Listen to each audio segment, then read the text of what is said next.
Hello? Hello? Yes, Yes. How you doing, man?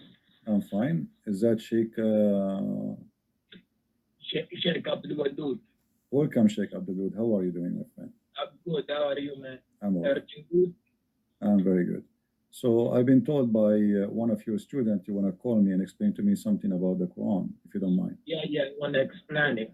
All right, that's wonderful. So what about the Prophet Muhammad? He recited that the three daughters of Allah, it is a must to ask them for intercession, and he bowed down to them. What do you say about that? He never bowed down to them. What he did was that at the time of, before the Prophet of Muhammad, peace be upon him, the people, what they were doing, they were worshipping nothing other. So, Messenger Muhammad, peace be upon him, was sent to tell them to not worship nothing other, and to worship only one Allah. But this is not what Islamic source says, my friend. The Quran says in chapter 22, verse number 52, that Shaitan he threw in the mouth of Muhammad Satanic verses, and then all the reference says that Muhammad, the Prophet of Islam, when he was reciting the chapter of An-Najm, he said that those are Manat and Allat al-Uzza, the three daughters of Allah, their intercession is a must. And he bowed down, and all the pagan bowed down behind him. And even the pagan, they said, we never saw a prophet praising our gods as this before. So your prophet, he bowed down, and the pagan, they bowed down to the three daughters of Allah, and your prophet, he mentioned their names. Do you hear me, Sheikh? As I told you, that at that time, if you know the history of Arab, those people, they were worshipping Lat and Uzza at that time. So Allah was telling them to not worship. Yeah, I know that, but why Muhammad he bowed down with them? You see, I have a story written by you Muslims, not by me. You see? Okay, bring the history in front of me so I can see it. Okay, do you see the screen? Do you see my screen? Just wait a minute, my student is working on it. Okay.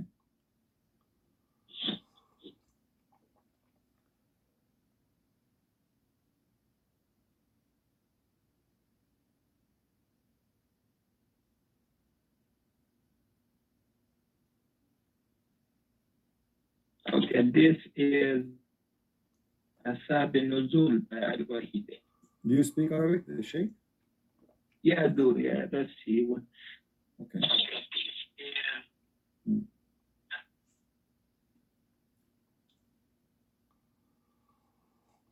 Okay. Let me highlight for you so you can see. It says here, you know. So when the messenger he was reciting, he revealed to Muhammad to him Surah An-Najm by the star when it saith, Surah chapter 53, the messenger of Allah bless him and give him peace, recited it, but when he reached have ye thought upon the Allat and Al-Uzza and Manat, the third, the other, chapter 53 verse number 19 to 20, the devil put in his tongue that he had secretly wished and hoped for, and said, these are the mighty grants, the Quranic, and their intercession is to be hoped. And then when Quraysh heard him saying that, when Quraysh they heard this, they were very pleased, and the Messenger of Allah bless him and give him peace, carried on reciting until the end of the surah, and then he prostrated, and the Muslims followed, and they prostrate, and all the idolaters they're prostrated there too, and those all that were present, whether they are believers or disbelievers, all of them they bow down together, except a man, his name is Al-Walid, because he was an old man.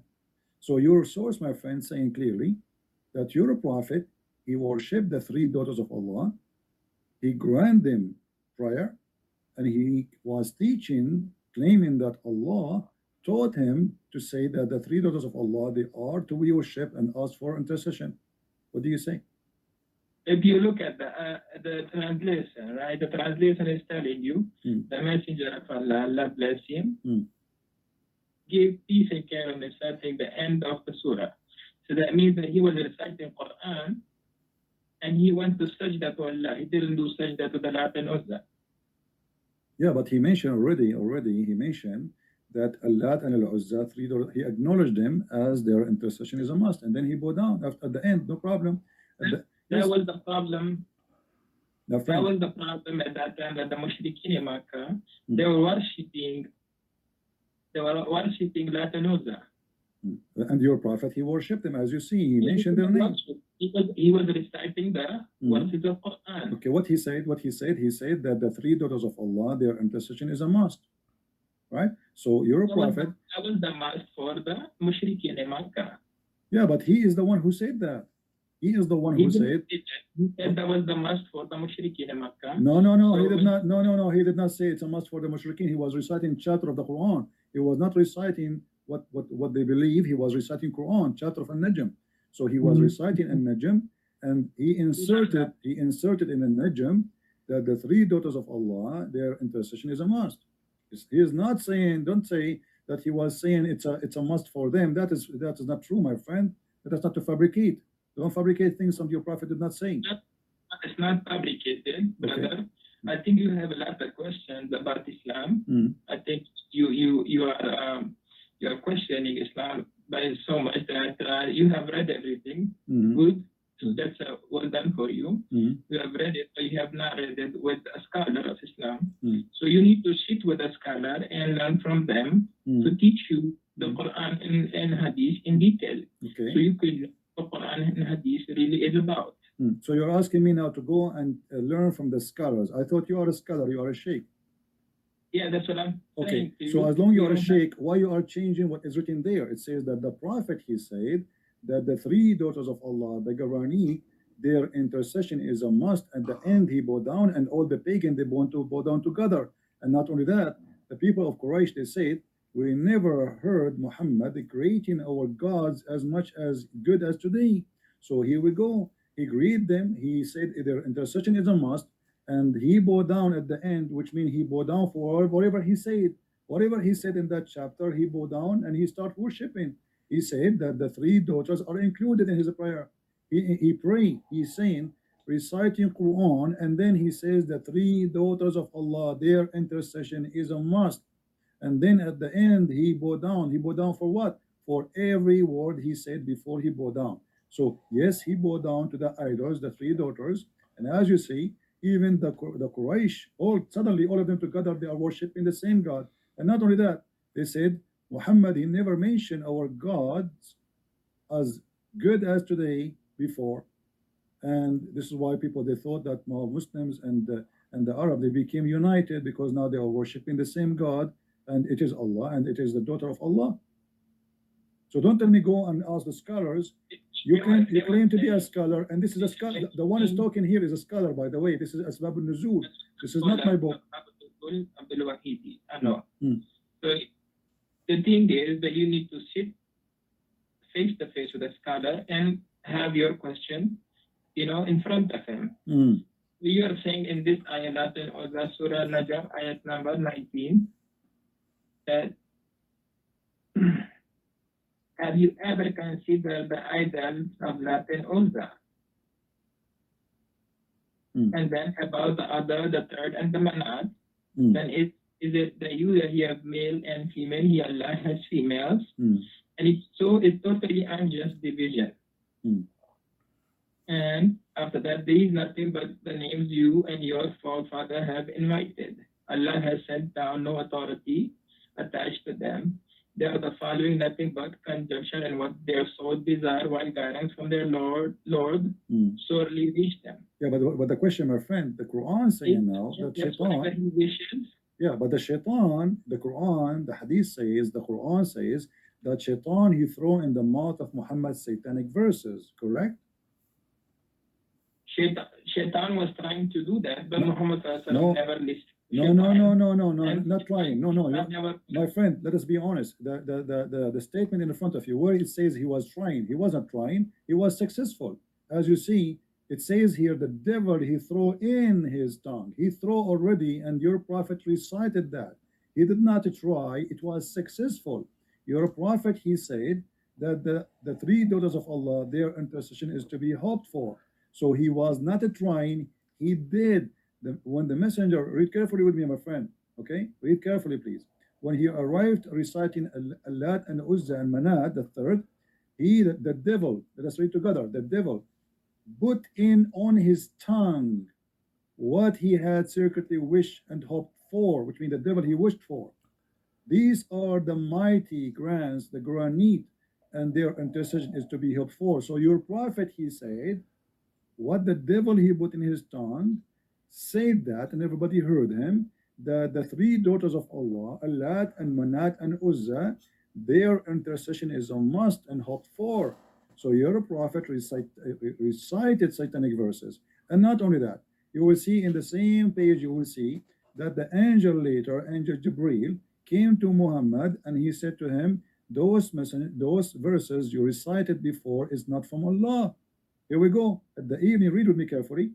At the evening, Jibreel, peace be upon him, went to the messenger of Allah, Allah bless him and give him peace, and said, what have you done?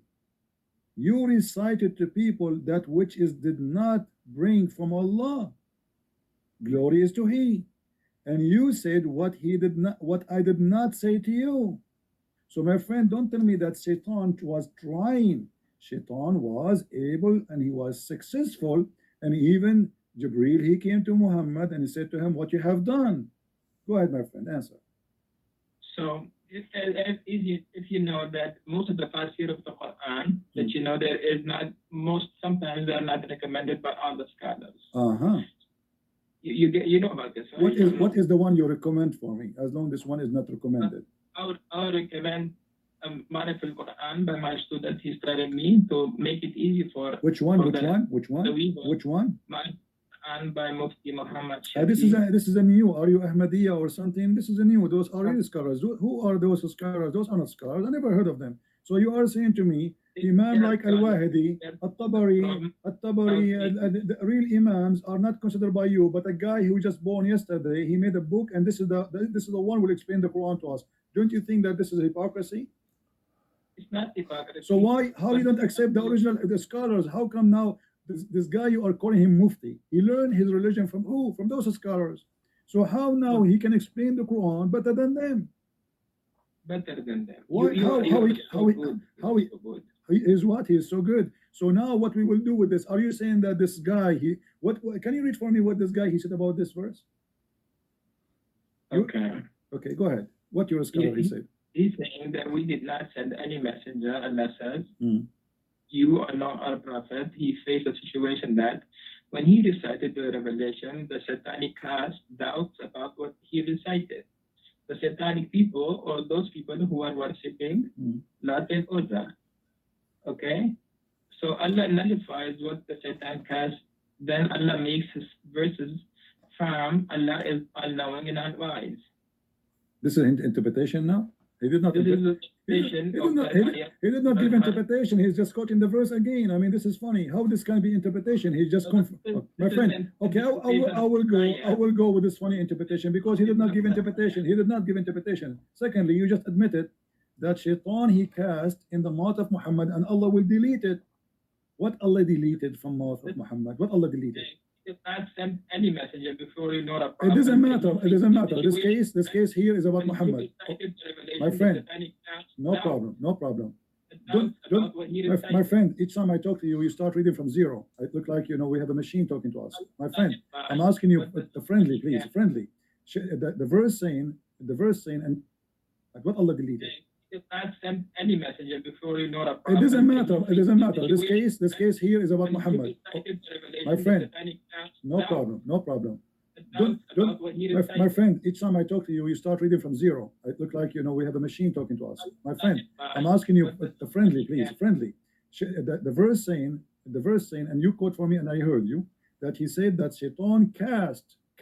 Okay, Shaitan cast what exactly? Can you quote for us what he cast in the mouth of Muhammad?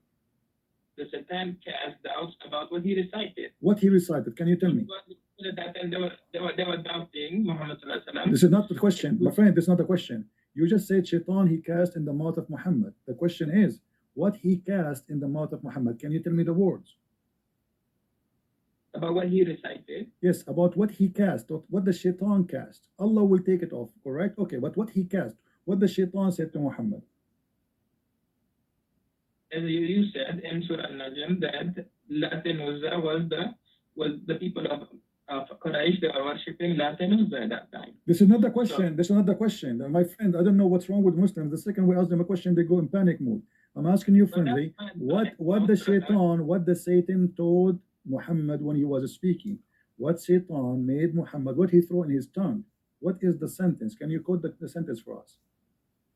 So the Satan, they put nothing in the mouth of Muhammad. They were in the mouth of Muhammad. They were trying to put something of Lat and Uzza. Where you are getting that from? I mean, what do you mean trying? It says there that even the Quran says, Shaitan cast, Allah will take it off. Not a trying. Who trying?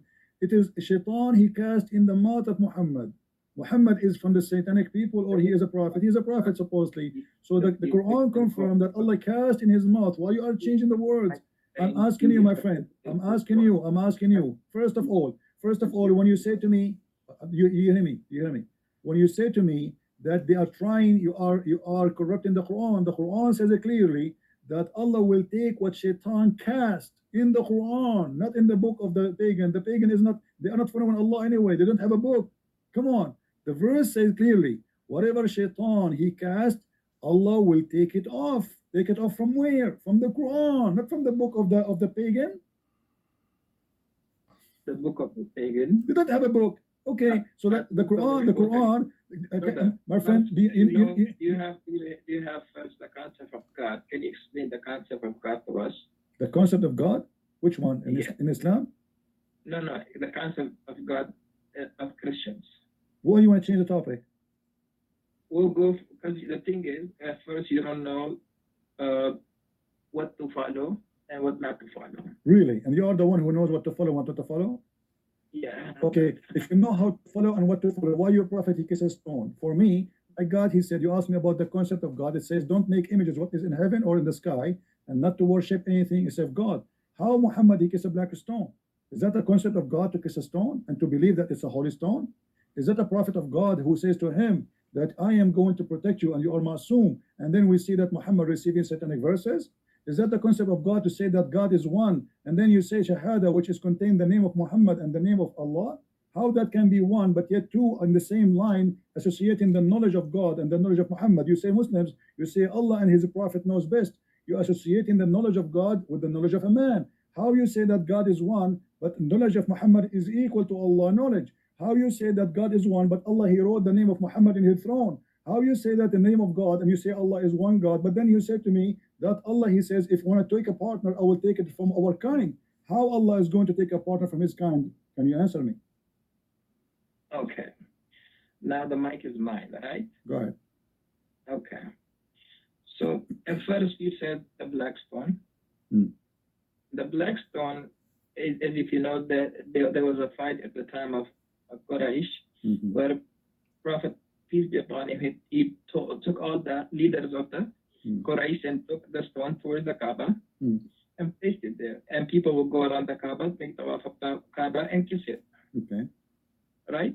Okay. So your prophet is following the pagan, you mean? He's just kissing it the same as the pagan before him?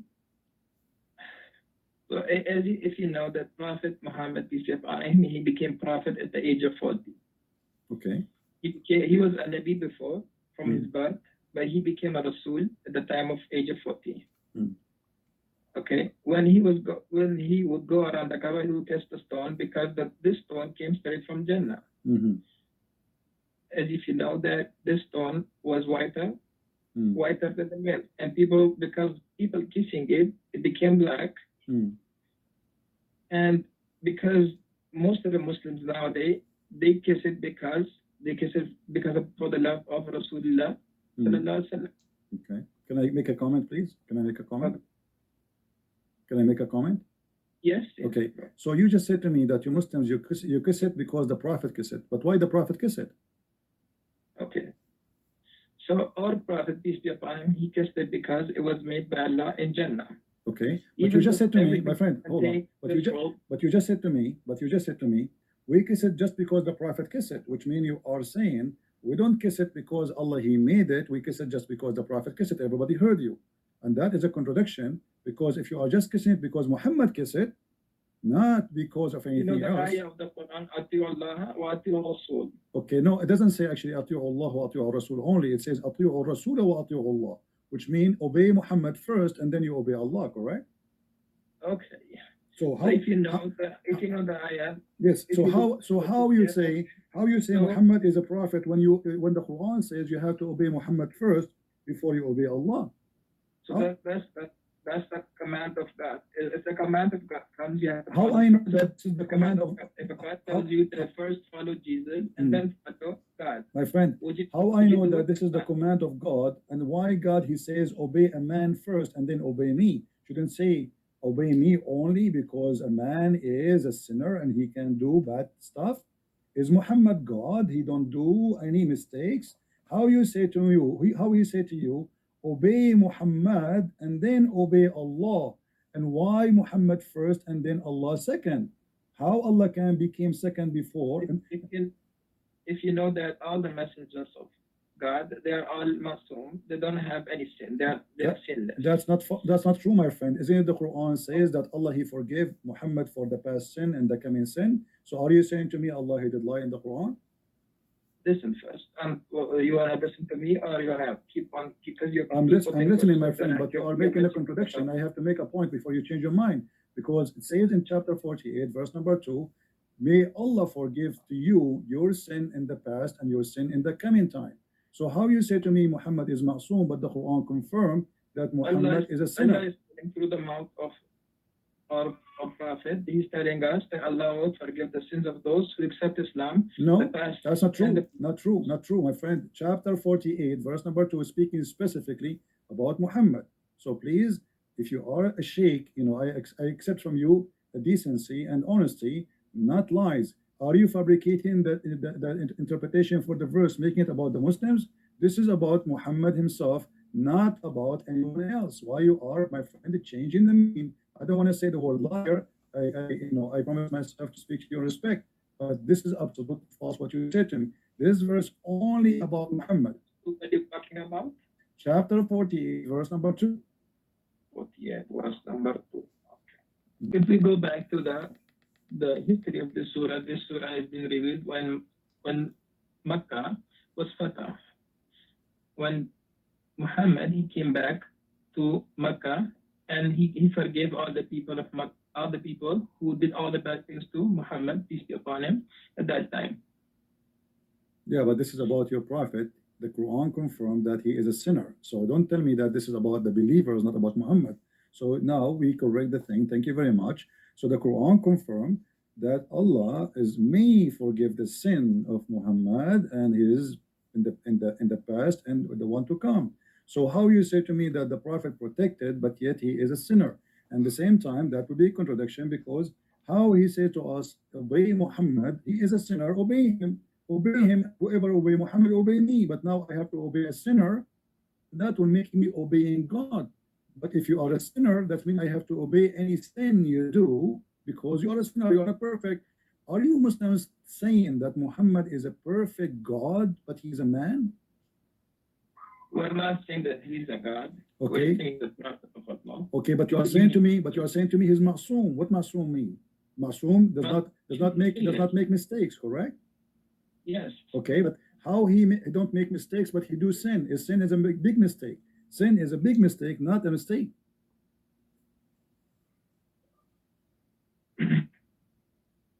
As we know that prophets, peace be upon them, as you know that in the Quran used to come on them, the wahi, they used to go into a state. Sometimes the wahi will come to them at the time when they'll be on a horse, sometime in the journey, sometime in any time it could come to them from Allah. Sometimes if there was a problem. So if you really look into the Quran, and you have so many questions, I know that anytime if I speak and speak, you will keep on asking and asking and asking questions. You know. We are not asking So questions. We are in the topic, my friend. Me and you, my friend, we need to sit together. We need to sit together and inshallah, we need to sit together and inshallah, Allah will help you understand and understand the wisdom of the Quran and what is the why everything was revealed in this way and how the ayahs of the Quran was revealed and how the Quran was compiled together. And inshallah, you will have a better understanding. So my friend, inshallah, you will not answer me. Inshallah, you have no answer. Inshallah, you are telling me I cannot answer you. Yeah, then answer me, my friend. Then answer me. Why you are giving me this speech about inshallah, inshallah? I have a question for you, and you are trying to avoid it. Inshallah, you will not answer me. Inshallah, we will sit together. You know, my friend, we will not sit together ever. I mean, I don't know where you live. I don't know who you are. So what do you mean, inshallah, we sit together? I want an answer. How you say to me that the Prophet is Masoom, protected? Do you live in New York? No, I don't live in New York. I live far away. No, but anyway. We do not need to sit together. Here we go. We are talking. Everybody can hear us nice and clear. So the Quran confirmed that Muhammad is a big time sinner. So how the Quran says to us, if you obey Muhammad, you obey me. But Muhammad is a sinner. How I can obey God by obeying a sinner? It's like, imagine I am going to obey a guy. You just told me he is a sinner. And the Muslims, sorry to say, they lie to us. They say Muhammad is protected by God. He don't do sin. But as you see, the Quran in many verses, by the way, this is one of them, confirm that Muhammad is a big time sinner. And not only that, what kind of God? He gave a permission and license for sin to Muhammad. He said to him, I forgive your past and your coming sin. What is that? Since when God he gave a license for sin? Why Muhammad he can sin as much he has, even sin for the future, he will forgive it? What does that mean? So if you believe in God, right? Do you believe in God yourself? If you believe in God, if you know that God, even today, if he says, if the day of judgment happens today, right? And God says, I will enter all the people who are making shirk against me, I'll make them enter into Jannah. Would you question him? It's not about a question. I question why not. I mean, I question if something doesn't make sense, if there's a isn't it the Quran said, my friend, isn't it the Quran says why they cannot understand the Quran? If this book is not from God, you will find a lot of contradiction. So Allah, he told you that if you know, this is how you know that this book is from God or not. So he said, yes, question me in this case. I know in chapter 5 verse 101 it says ask not questions, but here Muhammad is trying to silence anyone who asks me question. But the Quran says, أَلَا يَتَدَبَّرُونَ الْقُرْآنَ? Can they understand the Quran? If this book is not from God, they will find another contradiction. And this is a contradiction. How you say to me that Muhammad is Masoom, and then you say to me Muhammad is a sinner? How you say to me that I have to obey a Muhammad, and then you say to me Muhammad is a sinner? Who you say to me if you obey Muhammad you obey God, but you say to me that Muhammad is a big time sinner to the point may Allah forgive your sin is not even guaranteed. In chapter 4 verse number 82 it says, why they will not then ponder the Quran? If it had been from other than Allah, they would have found in therein a lot of contradiction. So the Quran is giving me the way to discover is book from God or not. So, and the same method I use it in the Quran, it's proven to me Quran cannot be from God. Okay, brother, you have really good questions, and inshallah we will answer all those questions for you. All right, my friend. Okay, so as you know that why was Adam and Eve? Why were they taken out of? Why were they taken out of Jannah? Why?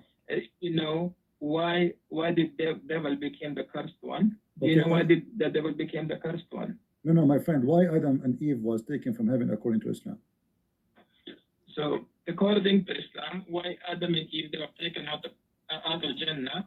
Because the waswasa of shaitan, the waswasa shaitan happened to Eve, and because when the waswasa of shaitan happened to Eve, Eve told his husband Adam, then let's go and eat from that tree. And that tree was forbidden for them to eat. When they ate from that tree, what happened? They became naked and they were sent towards the face of this earth where they had to live.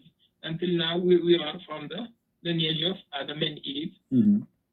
But this is, my friend, this is a contradiction for what your prophet said. Your prophet said that Adam, he commits sin because Allah, he wrote for him his destiny to commit sin, and Adam, he have no choice. Yes, that was his destiny. So okay, so how Allah, why Allah, if this is his destiny, how Allah is going, how you just blame the shaitan that he is the one who did whisper in Adam, but the fact it was destiny written by Allah. So the whole scenario written by Allah. Allah, he ordered shaitan to whisper, Allah, he ordered Adam to obey, Allah, he ordered Adam to sin, and then Allah, he punished Adam to sin. So how we can blame shaitan for that? If Allah is the one is behind this conspiracy, and he is the one who did that to Adam, Adam is a victim.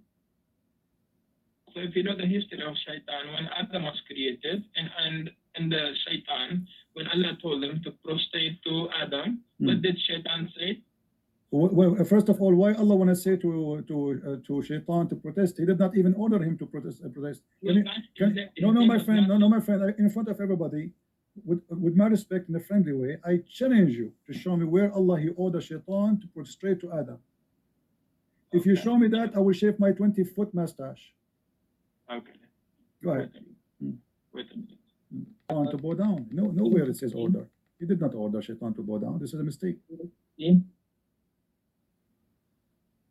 Surah Al-Hijr. Surah what? 15, ayah number. Surah 15, okay, verse number 31. Yeah. Okay, but he did not say he ordered shaitan. It says he ordered the angels. This is a mistake. This is a mistake in the Quran. The Quran is making a mistake, a very, very bad mistake.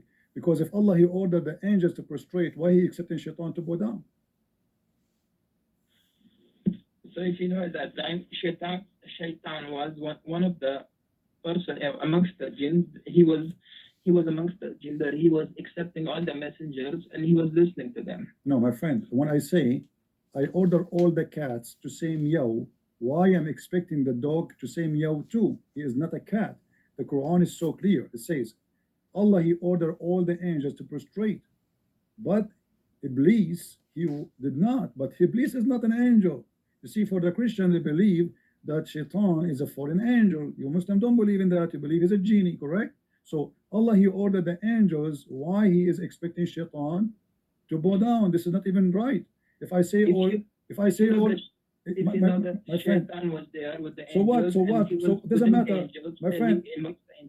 Okay, let us say he was there. But if I am saying all angels bow down, why I am upset from someone he is not an angel for not bowing down? That doesn't make sense. If I say all girls go out, let's say today, okay, you have two friends. Let's say two friends, right? And both of them, they're really close to you. Okay, one is Abdul and one is Abdullah. Abdul and Abdullah, good names. Okay. Good names, right? So if you have two names, Abdul and Abdullah, if you tell Abdul, both of them are really close to you, both of them you call them Abduls. Okay? Because they're so close to you, you just call them Abdul. Okay? You tell Abdul, come over here. If one comes and another doesn't come, how you feel? But my friend, you forgot that shaitan is not a Abdul and angels are not a Abdul. They are two kinds of creatures. They are not both a human. They both are no. Listen, you said you will shave your mustache if I told you that shaitan did not make sajda. No, I know. I said to you, if you can show me where Allah, he ordered the shaitan to bow down. Where he ordered him, he never ordered shaitan. He ordered the angels. So read ayah number 28 from 28 and remember when your Lord said to the angel that I'm going to create a human being from our sound-giving clay made of decaying mud. Then, and when I form him perfect and blow in him of my spirit, you fall down before him prostrating. Okay. So the angels prostrated altogether. Yeah. But why is upset? Iblis was there, but he didn't prostrate. Because if you have all the people standing there, you tell them to bow down, and there's one person who's not. My friend, if I say everybody bow down, then that will make sense. But he did not say everybody bow down. He says, وَإِذَا قَالَ رَبُّكَ لِلْمَلَائِكَ إِنِّي خَالِقٌ بَشَرٌ مِنْ صَلْصَالٍ مِنْ حَمَإٍ مَسْنُونٍ. So he was talking from the beginning to the angels, and you are the one who quoted that verse for me, verse number 28. So Allah, he was speaking from the beginning only to the angels. So the angels are listening now. The rest is not in the business to listen. If I say to the angels, that's mean I'm speaking to the angels. And then he said to them how he created Adam, no problem. And then he said, bow down. So all the angels fall and prostrate because he ordered the angels to bow down. So why he is expecting Iblis to bow down? He did not order Iblis to bow down. He ordered the angels. And you can see the same story because your prophet, he keep repeating himself. Chapter 2 verse number 34, chapter 7 verse number 11, chapter 15 32, chapter 17 verse number 61, chapter 18 verse number 50, chapter 20 verse number 16 116, 26 95, sorry, chapter so it's all over. Chapter 38 verse number 74, but all of them confirming one thing. Go to Surah 7. Surah 7, okay. Ayah number 11. That's wonderful. Allah, he ordered the angels to bow down. He did not order Iblis to bow down. Fasjudu illa Iblis. Okay, my friend, but he was speaking to the angels. And we created you then. My friend, does it say, my friend, you said you speak Arabic. Read the verse for me in Arabic, please. لقد خلقناكم ثم صورناكم ثم قلنا للملائكة اسجدوا لآدم فاسجدوا إلا إبليس لما يكون من الساجدين. Thank you very much. By the way, you have a nice voice. I'd like to hear you sometime if we have a party. My friend, here it says ثم قلنا للملائكة. We said to the angels. He did not say that to all. He said to the angels only. So how you say to me, read that verse because he ordered Iblis. He did not order Iblis. ثم قلنا للملائكة. So we say to the angels, bow down to Adam. And they did bow down, except Iblis. He did not. But this is a mistake here. If he is Iblis, is not one of the angels, how you expect him to bow down? That is the most silly statement ever. If I say all cats get out, then I cannot be upset from the dog for staying home. I said cats. Cats and dogs are not even the same. So the Quran confirmed that genies are made from fire, angels are made from light. They are two different creatures. And the word of your God Allah is so clear. ثم قلنا للملائكة سجدوا لآدم فسجدوا إلا إبليس لم يكن من الساجدين. He said, I ordered the angels, then told the angels, fall and prostrate. Did you see the name of Iblis here? No. So why he is expecting Iblis to bow down? So this is a clear mistake in the story. You go to the next verse. What does Allah ask? He did not. Okay. Yeah, but you see, okay, yeah, okay. Well, here we go. So he said to him, what make you, like this is the funniest stuff about Muhammad. Yes. When I ordered you, okay. He said, I'm better than him. Okay, and thank you very much for mentioning this. This is proven Islam to be a pagan religion because the first one who ordered angels to bow down to a man, it was Allah. Allah obviously is a pagan God. He should not allow anyone to bow down to Adam, to a human. Adam is a human at the end of the day. How you ask them to bow down to Adam if he is just a man? So the first one who started paganism, worshiping someone, not God, bowing down, because bowing down is an act of worship. And at the same time, he said to him, why you are not bowing down? Iblis, he's smarter than the God of Islam. He said to him, why I want to bow down to him? What I did. If you read the story, my friend, and you're supposed to, I'm assuming you're a sheikh, it was the angels who accused Allah, saying to him, are you going to create someone he would do mischievement? So Shaitan, the poor Shaitan, he did not even open his mouth. He did not say he would do mischievement. He was not involved in the story. So Allah, he said to the angels, okay, I'm going to get you busted. I'm going to teach Adam all the names. And then he brought them and he said to them, okay, Adam, before he brought Adam in front of them, and he told them, I will bring the things in front of you, and I want you to recite the names. They said to him, Allah, only you know, we know only what you taught us. And then Allah, he said to Adam, okay, Adam, tell them the names. And then Adam started reciting zucchini, potato, tomato, etc. And this is how Allah, he proved that he is all knowledgeable and the angels are wrong. So the whole story is about a fight between Allah and the angels. So what the poor Shaitan have to do with this? And then Allah, he proved to them that because he named the zucchini and the tomato and the potato, the names, supposedly that will mean his God, which is very silly. Because if I have a dog and I call him Susu, and I ask you, what is the name of my dog? And you say to me, I do not know, That does not mean I'm God. I'm the one who gave him a name. What about we do it vice versa, the opposite way? What about the angel? He asked them, okay, name it, give it names, and don't tell me the names, and I will tell you the names, which means I know the unseen. So your God here is fabricating a story, Muhammad, and he is coming with a funny story.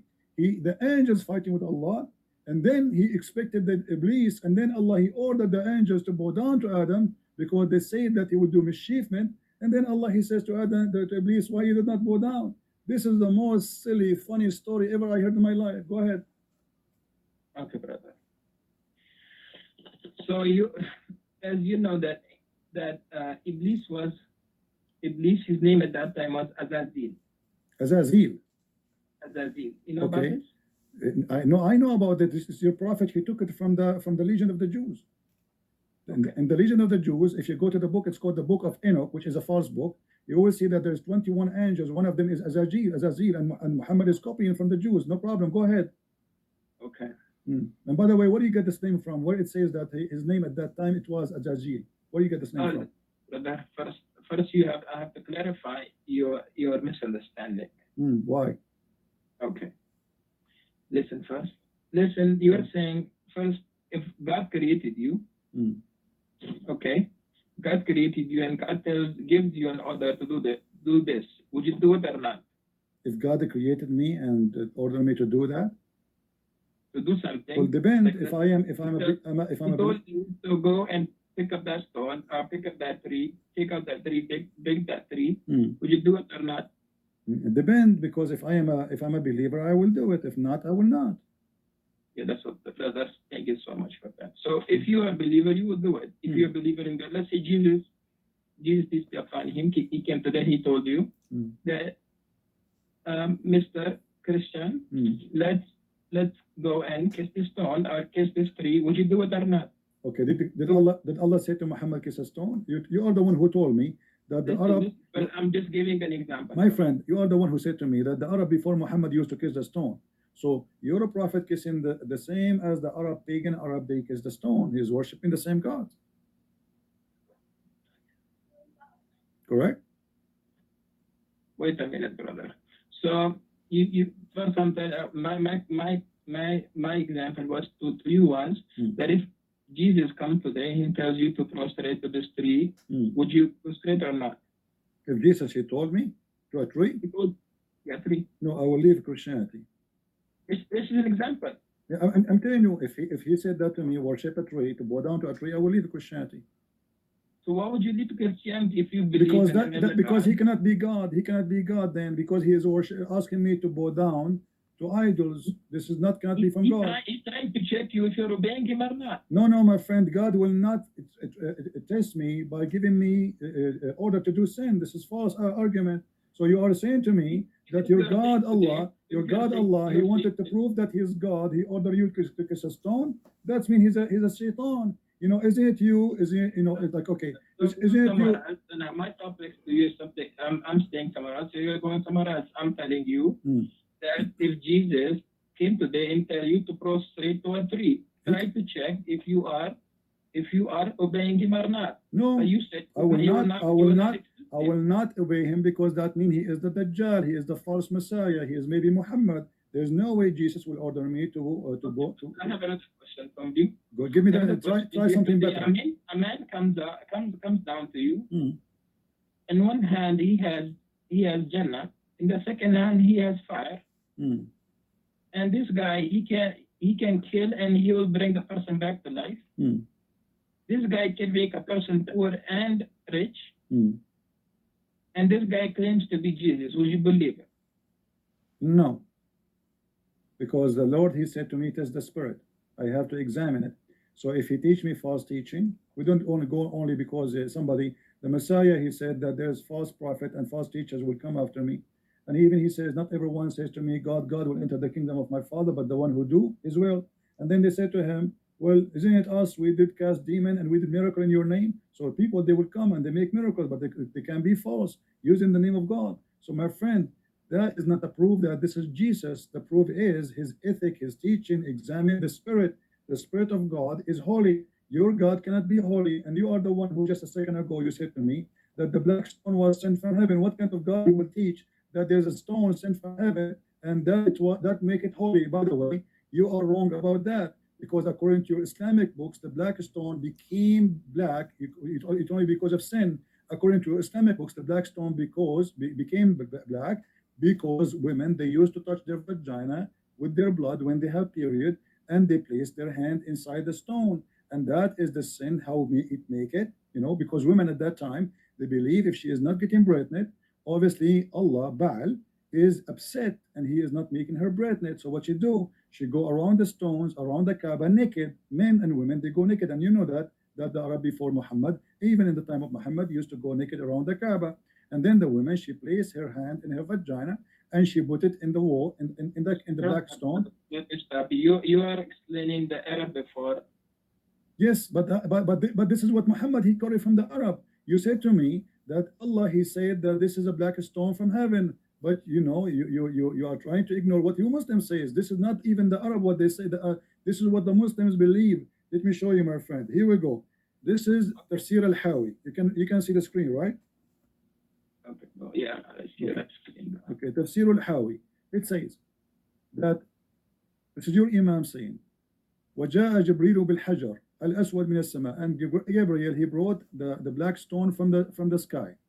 And it says that Abu Qubais, there's a mount next to Mecca. I don't know if you've been there before. Next to it, a small mount, it's called Abu Qubais.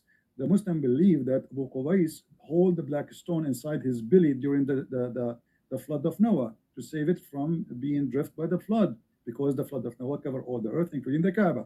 And then when the flood is over, فَانْشَقَّ عَنْهُ, so the black stone came over. And then it was hiding during the flood of Noah, and it was a white pearl from heaven. فَلَمَّا لَمَسَتْهُ الْحَيْضُ فِي الْجَاهِلِيَّةِ اسْوَدَ, and when the blood of the women from period touched it during the pre-Islamic of ignorance, it became a black. Am I lying, my friend, or this is your books? Okay, brother. If you know the history before Islam came, the people, what they do to it, just before Islam. You get it? Doesn't matter. This is a stone inherited from the pagan, and Muhammad adopted the same as he did with As-Safa and Marwa. Isn't it? As-Safa and Marwa, it was a practice of the pagan before Islam, and then the Muslims, they refused to practice, and then Muhammad, he said to them, don't you know that Allah, he just gave me a verse saying that As-Safa and Marwa is from the ritual of Allah? How in the world the Safa and Marwa is from the ritual of Allah? From Allah, because if you know the mother of Ismail, when she put her baby on the floor and she was looking for water, and because the baby was crying and she had no food, no milk in her chest, so she would go to one mount and look for water, and then walk to the other mount and look for water, to see if any caravan is coming. Okay, my friend, is that will make it holy? I mean, this is the most silly answer ever I can hear, with my respect to you. So if a woman, her name is Hajar, she go between two mountains, that make it, we will make it from ritual of Allah. Yeah, Christian, listen, brother. Your problem over here is that your belief in God is not strong.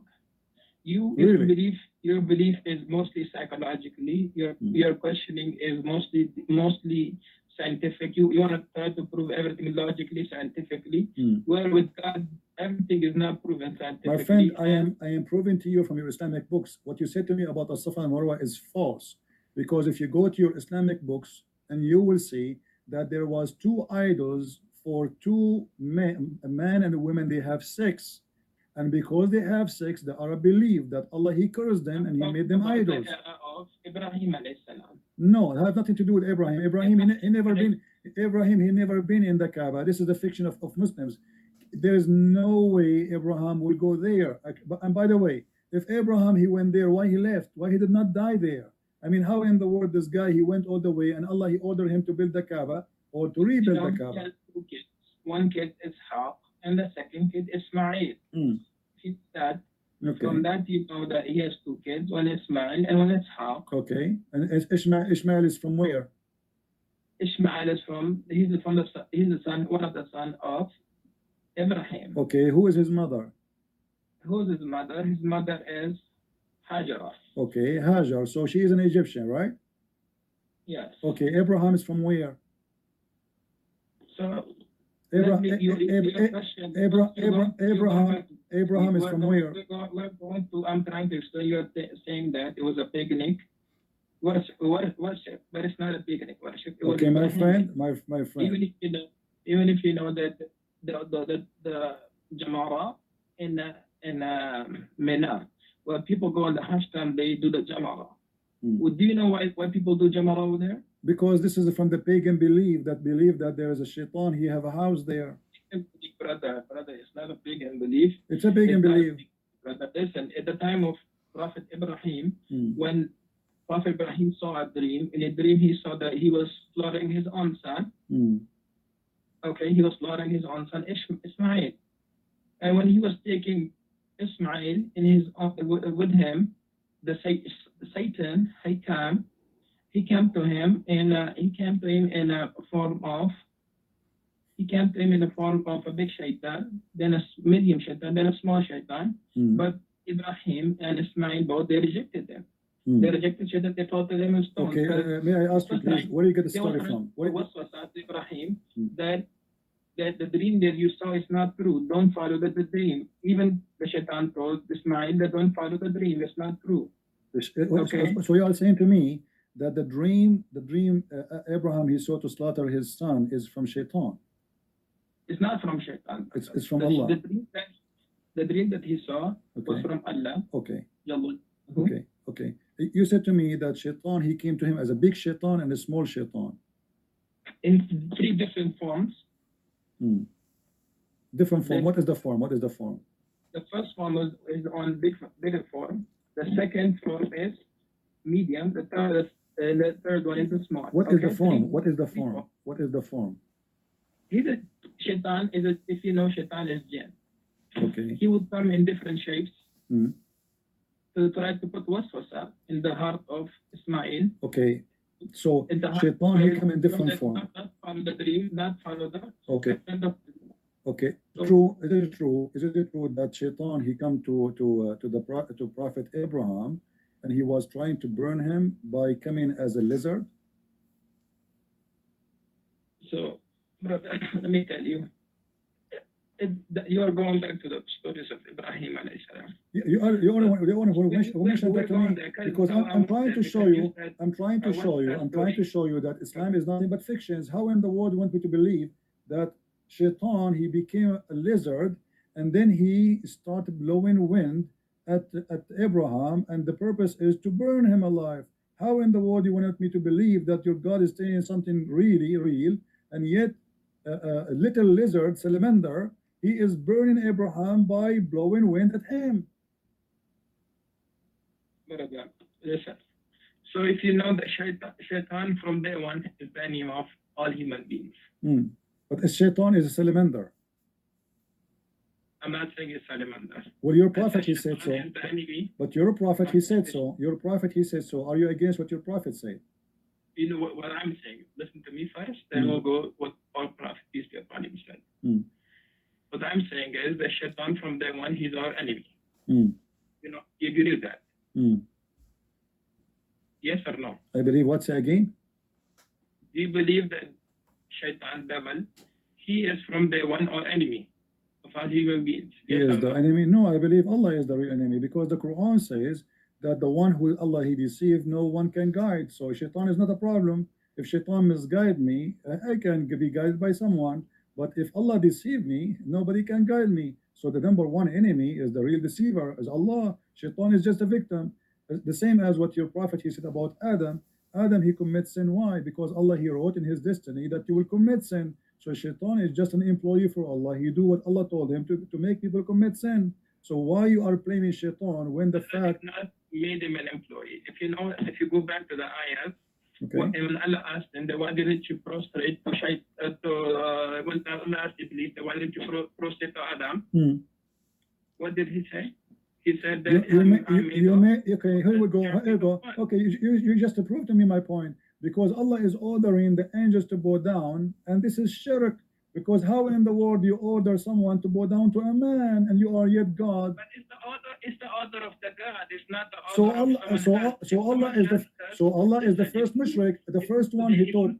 No problem. The first one who taught a shirk according to you, according to the Quran, The first one who taught shirk is Allah. He ordered everybody to bow down to a man. Thank you very much.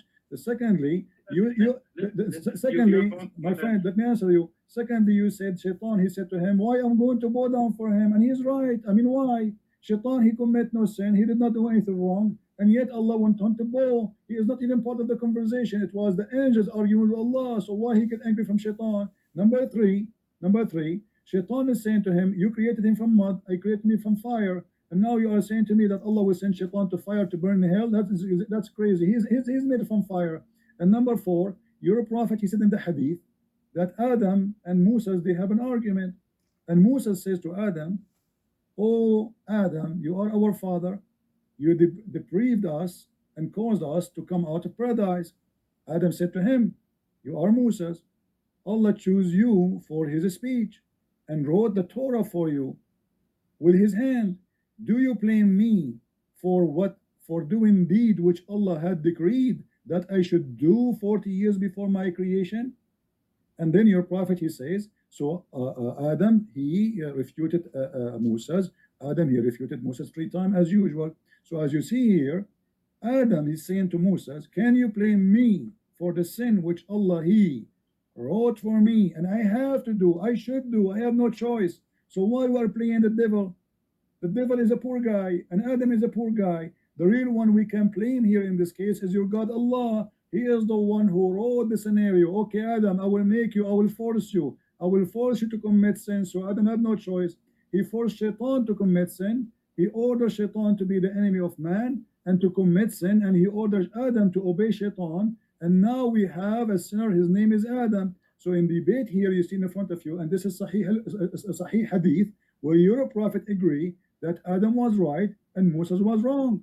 So how you can say to me, who is the biggest enemy to mankind? I say it is Allah, because if I am Adam, I will be now crying for the unjust.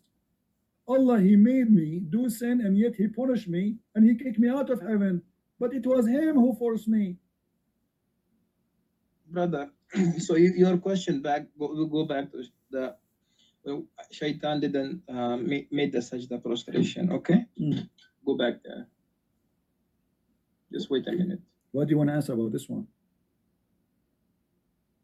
You don't want to answer about Allah, he is ordering about your prophet explain that Shaitan and Adam are victims of Allah crime? Okay, brother. So I was trying to tell you that we should go back. So let's say today, President Trump, being that, because I live in America today, he made the shutdown today, okay? He made the shutdown for more than, now it's the second month that he did, okay? Can anyone stop him can anyone tell him to open the government if he doesn't want to? So you are saying to me, your God... Can anyone, just listen first. Okay, I'm going to answer you. You said to me, can anyone... Then we'll go back to okay. The world. So you are saying to me that your God is evil, the same as a Trump. He decided, evil is Trump now, and he decided to shut down. So what is it comparing to? I mean, who cares if I can or not? If he is so evil, he is so powerful, does not change the fact that he is evil. So you are saying to me, we have an evil God who make us commit sin, and we have no choice but to obey his sin. You are keep on interrupting what I'm saying. No, I am not. You're not letting me talk. I am not, my friend. I'm just having a conversation with you. We're having tea and coffee together. Take your coffee. You are the one who mentioned to me Trump, and you are saying to me, can you stop him? So you are saying to me, we can't stop Allah. So Allah is very evil, very powerful, but we cannot do anything about it. What we can do, but yet that will not change the fact that this is not just and this is not fair. So first, what you gotta do is, first, brother, I recommend you first learn what God is. In Islam or in Christianity? Christianity. First, learn that. Christianity. First of all, our God. If Jesus tell you, right? Jesus tell you, do this. Would you do that? Like I told you, prostrate to the I told you. Just to see if you're obedient or not. I told you many times. If he told me, if he ordered me to do wrong, I will do. I will not do wrong. If he told me to do wrong, that's mean, my friend, no, this is not a punishment. This is not a punishment. Why he's punishing Adam? Adam, he is forced to commit sin, as you see. This is not a punishment. Why in the world you force me to do sin, and then you punish me for committing sin, and then you kick me out of heaven for saying to me you will commit sin? That is the most crazy argument. The one who should be kicked out of heaven is Allah. Are you an atheist? My friend, I am a Christian. I am believer more than you. You believe in a black stone. I believe in the true God. I don't believe in kissing stones. I condemn. You have a wrong conception of Islam. My friend, you are the one who have no answer, as you see. How in the word Allah He judged Adam for committing sin when Adam is his sin is written 40 years before his creation? How we can say to Adam, you are a sinner, if Allah is the one who decided his sin and He made him commit sin? Where is justice? Where is God? God is about justice. Can you change it? No. Oh, so you are saying to me Allah is evil, we cannot change him. Thank you very much. I'm not saying Allah is evil. You just say that. He's a God. He can do anything to you. He can make you, he can make you a cow, he can make you a donkey, he can make you anything. No problem, but that proves that Allah is evil. Doesn't matter. You are saying to me we cannot change it. That's evil. He's a God. He whatever He wants, He can do. So if He wants to make you believe, He will make you believe. He doesn't want to make you believe, He will not make you believe. My friend, you get it? My friend, can I have your you are a sheikh in which mosque? And maybe if I stop in New York one day, I can pay you a visit if you don't mind. Okay, brother. So come to Astoria. Astoria. Can you give me the full name and the address in Skype? On my you are a nice person, I have to admit, you know. And I apologize if I am really too much tough on you, but I have to say the truth, and the truth have to be as it is. But as you see, my friend, your explanation to God that because He is so powerful, so He can make us commit sin and then He will punish us for doing sin, which He made us do, that is not God. God is about justice. Isn't it you Muslims, you call your God Al-Adil? Al-Adil means the just. How He can be called such a name after this? To call somebody Adil, you have to be just. Brother. Listen to me, brother. If you really look into it, that what is God first, right? God is someone who created you, right? Yes. Who created us from dust. If God created us from dust, and He now ordered you to do this and do that, would you follow it or not? You said no, you would not follow it. I told you. You see, yeah, God, He gave us. But for me, brother, for me on my side, whatever God tells me, whatever He says, I will follow it.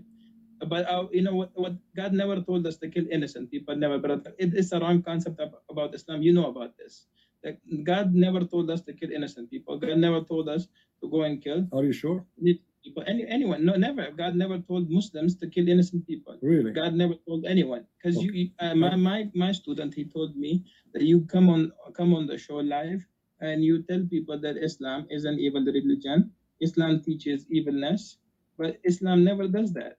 But okay, if you look let me ask nowadays, you, when your prophet he attacked Bani al-Mustaliq, did they commit anything against him? Bani al-Mustaliq never fought him. He attacked them, he killed the men, he took the women, and he raped them. So what do you mean he did not command? Isn't it your prophet, he said in chapter 9 verse 29, go and kill the Christians and the Jews unless they pay you the jizya? Your God, He is teaching gang mentality. If we pay you jizya, we pay you money, we can live. And we can even stay kuffar as long we pay. If we don't pay, we die. So how you say to me, Allah never ordered to kill innocent? Isn't it your prophet, he said, I've been ordered to kill all mankind, not to fight only. In Arabic it says, uqatil, and you speak Arabic. So I've been ordered to kill all mankind until they say there's no God but Allah. So how you say to me that Islam never ordered to kill anyone is not unless he is guilty? In Islam, if you are not a Muslim, you are guilty. The second you say you refuse Allah, you are guilty by being a kafir, and that is enough to kill you. And your prophet confirmed that, and this is Sahih Hadith, and this can be sponsored in the Quran. So my friend, my name is a Christian Prince, and nobody can play games with me. And you can tell, if you know 10% about Islam, humbly I say, I know 1,000 times more than you about Islam. Don't make things. I'm zero. You are. No problem. But people can be judged. But you are saying things to me. You can't prove it. How in the world you say to me that Islam order us not to kill innocent people? It is Islam saying kill innocent people. Just because they are not Muslim, they are not innocent. So I believe this is a form of deception. Trying to say to us what we hear in the TV stations, that Islam is peace, when your prophet says, I've been ordered to kill all mankind. Enter.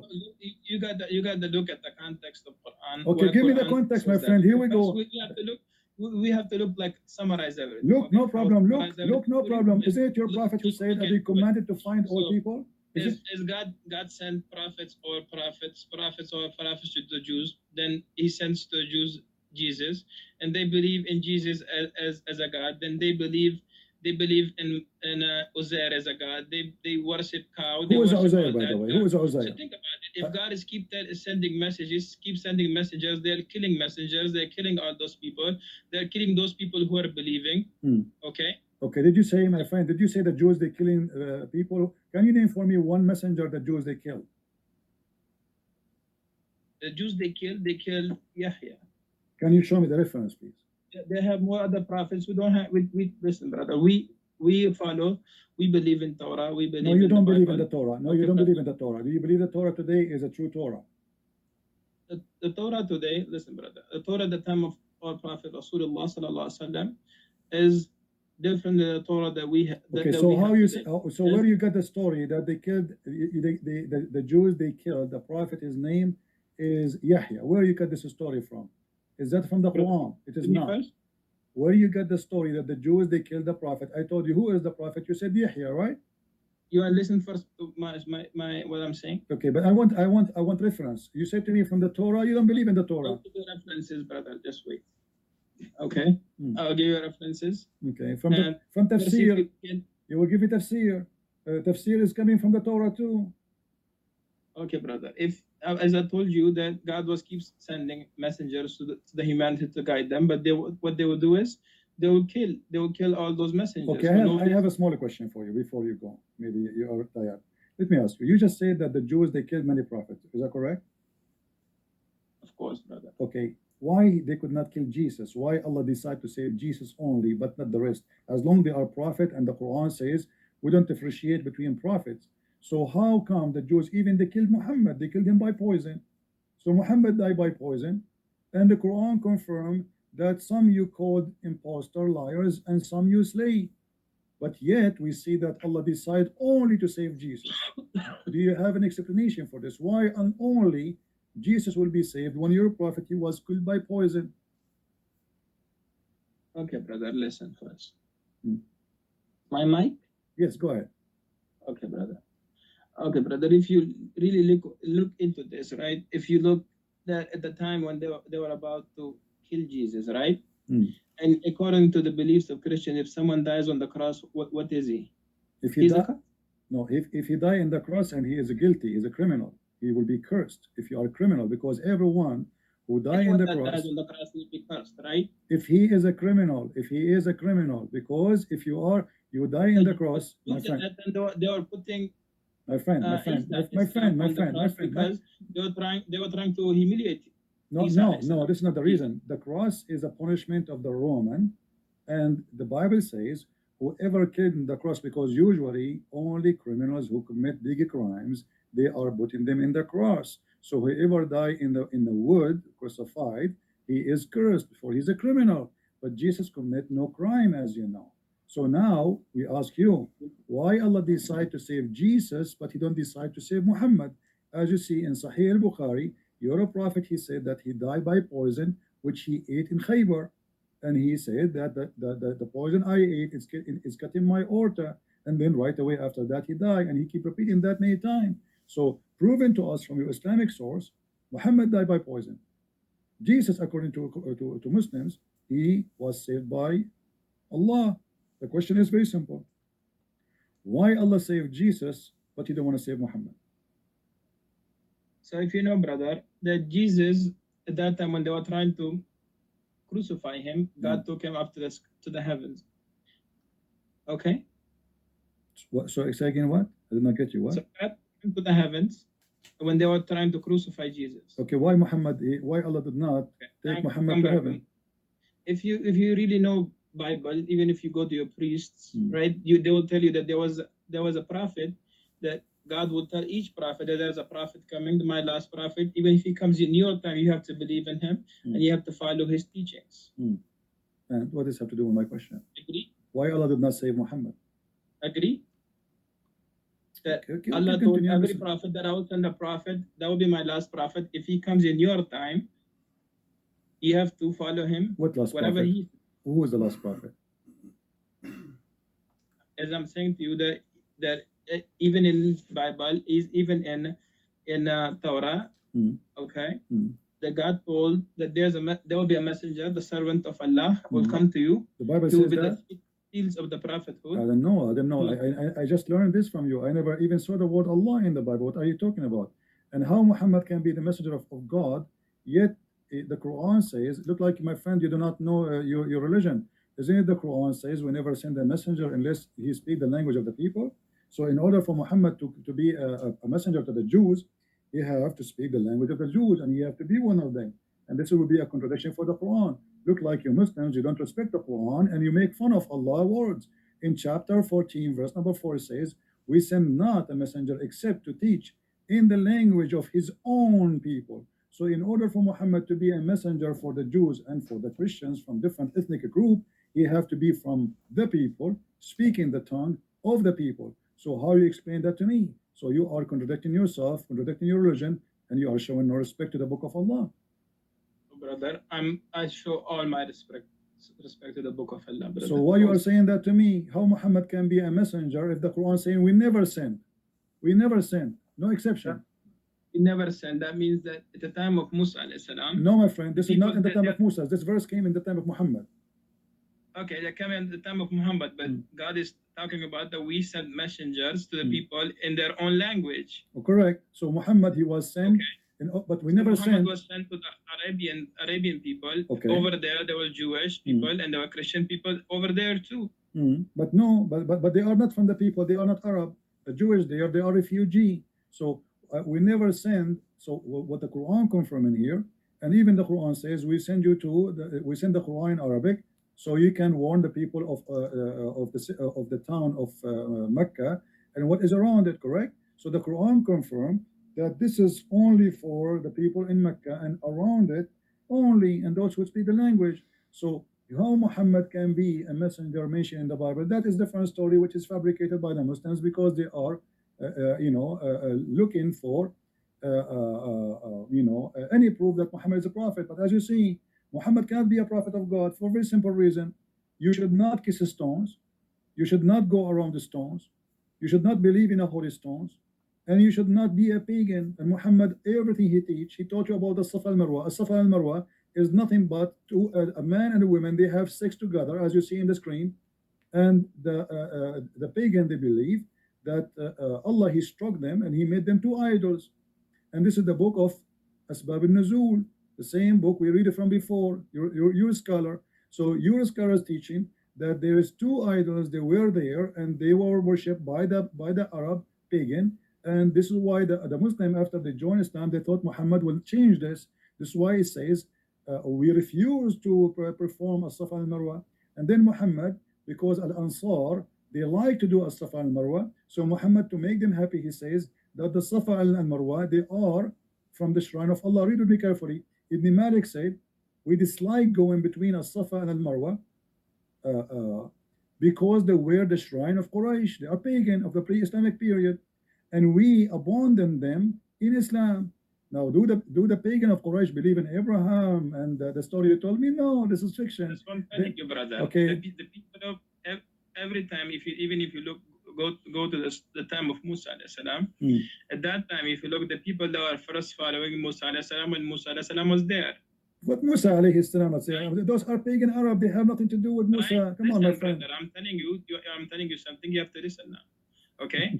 they were following the teaching of Musa. But when Musa alayhi salam left, what did the Jews do? They made their own idol, a cow, and they started worshiping the cow. Okay. Okay, brother. So when the Prophet left, what they do? They worship the cow. So if you go back to that time now, Prophet Isa, when he came, he spoke even as a baby that I am Abdullah. I'm the servant of Allah. I'm the servant of God. He said that, right? He said so that, when this is in at that time, the people, because the Jews, they were accusing Maryam that she committed adultery, but she never committed adultery with anyone. But how the Jews will accuse Mary committed adultery if Mary, they were accusing Mary at that time because Mary was the daughter of Imran. She was. My friend, did you say that Mary is the daughter of Imran?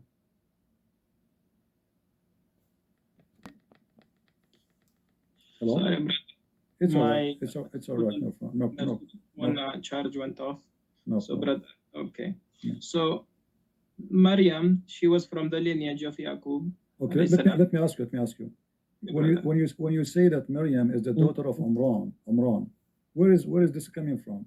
Is really Mary the daughter of Umran? The forefather, the lineage of Maryam alayhi salam comes from the lineage of Yaqub alayhi salam. It's not a question. The Quran says that Mary is the daughter of Umran. Is that correct? Yes, of course, brother. Okay, what is the name of the father of Moses? Imran. Okay, so now we have Moses and Mary, they have the same father and they are brothers and sisters. Even today, brother, can't you have two in one family? No. You have, let's say, your name is Christian. No. Your name is Christian. First of all, Moses is not from the same tribe of Mary. This is number one.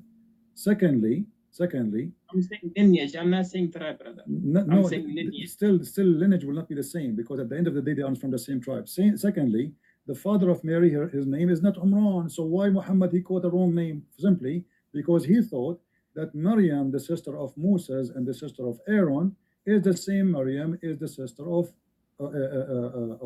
Moses, the mother of Jesus. So Muhammad he says, Ya Ukhta Harun, or sister of Aaron, because he thought that those are family and all of them they have one father. His name is Umran. So your prophet cannot be a prophet. How he cannot quote a name correctly? His history is wrong, and he quoting name wrong, and he claimed that Aaron is the same, have the same father as Mary, which is Umran. At the same time, he said to her, "Oh, sister of Aaron." So this is additional proof that your prophet cannot be a prophet. It's a fiction. It's a lie. Same time, go and read the Bible. Why the Christians even need to change the name of the father of Mary? Why even the Jews need to change the name of the father of Moses or Aaron? In both name, your prophet he called them wrongly. You have so many questions, brother. I know you have so many, man. That's good to have questions always. All right. Allah loves those people who have questions. No, my friend, this is not true. This is not true. The Quran. No, Allah don't love those who have questions. This is not true. In chapter 5, verse number 101, Allah says, "Ask not questions." So why you say to me, Allah he loves those who ask questions? Ask no questions. And today we have complete Quran. Today is for the people that at the time of Muhammad, peace be upon him, they didn't have the complete Quran. They didn't have the understanding that today we have. What does that mean? You get it, brother? What does that mean? Okay, brother. Today we have a complete Quran. We don't have a complete Quran. Where do you get this from? Where do you get this from? Isn't it Aisha, she said that the chapter of Al-Ahzab used to be equal to the chapter of Al-Baqarah? Isn't it Umar, he said that the Quran uses 1,027,000 letter, which means we don't have even 25% of the Quran? Isn't it Aisha in the hadith, she said, we were busy with the Prophet and God came and ate the Quran? I mean, you Muslims, you are copy-paste, you say things to us, you yourself don't believe in it. How we have the complete Quran when all your Islamic references, the Quran is gone? Brother, if you look at the hadith of Aisha, it says the God came and ate the two verses, and that verses she kept for her memory. That was about stony Ramal. Okay, tell me from your memory, please. The breast. Okay, tell me the breastfeeding for adult from your memory. As long as you said we keep it in the memory. I want you to recite for me the breast feeding for adult 10 time verse. Do you remember it? 10 times verse. Listen, brother. First, this there's nothing missing from the Quran. Quran is completely complete. There's nothing wrong with my friend. Quran. Do you memorize it? Do you memorize the breastfeeding for adult? We have to go back to Maryam. Okay. No. You see, before you go, I don't like to jump. You said to me we memorize it, nothing missing. Here, there's either me trying to play games with you, or you're trying to play games with me. How you say to me we memorize it, but you cannot recite it for me? Here we go. I'm asking you, can you please, friendly, I want to learn from you. I want you to be my teacher from today.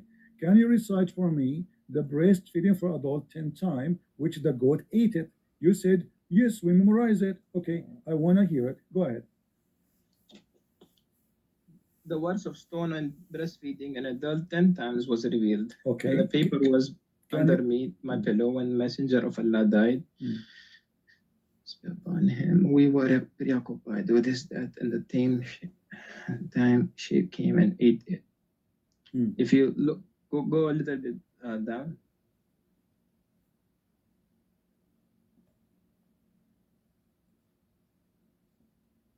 Okay. This is just a comment about the hadith. This is not, you know. So anyway, so can you recite for me the breastfeed for adult verse, please? You said we memorize it. There's nothing is missing.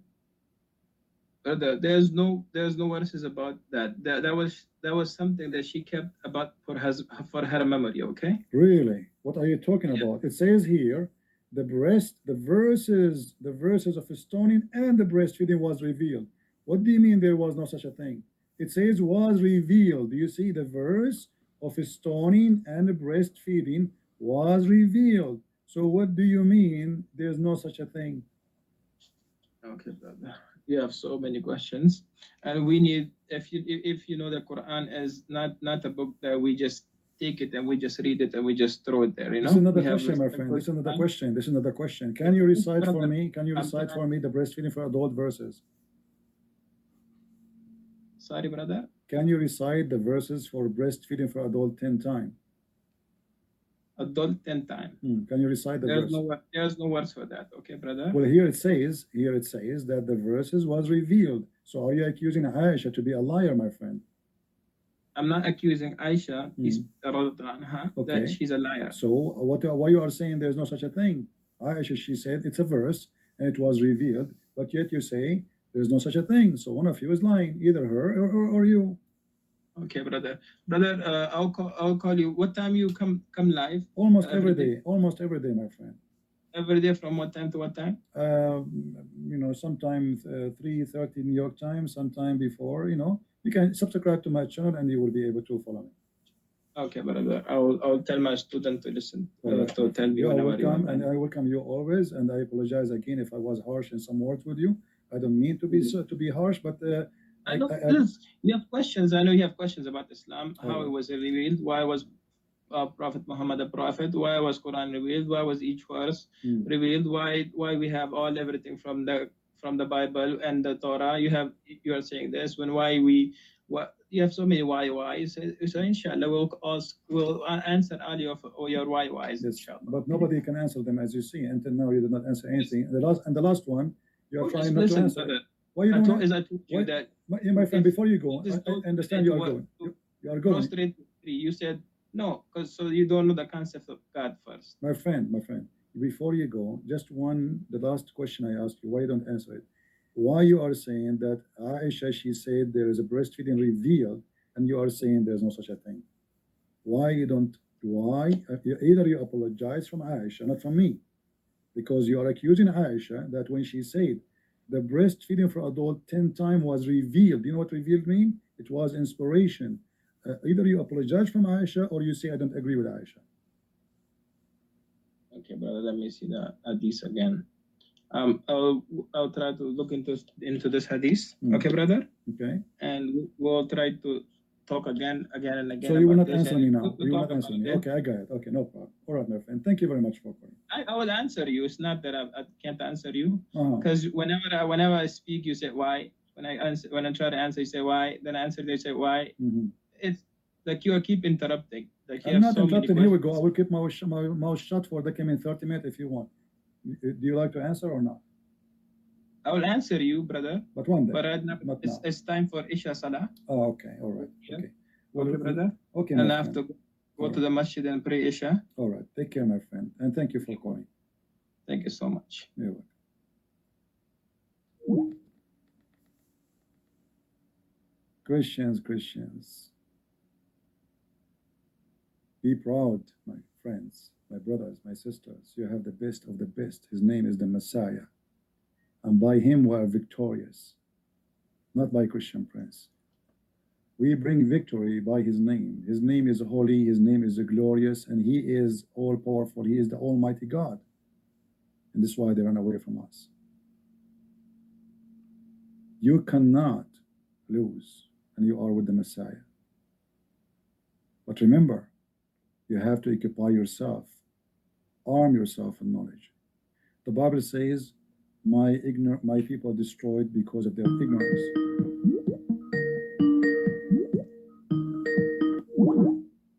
No, we don't want to take no more calls. That's it. We are done for today. My people have been destroyed because of their ignorance.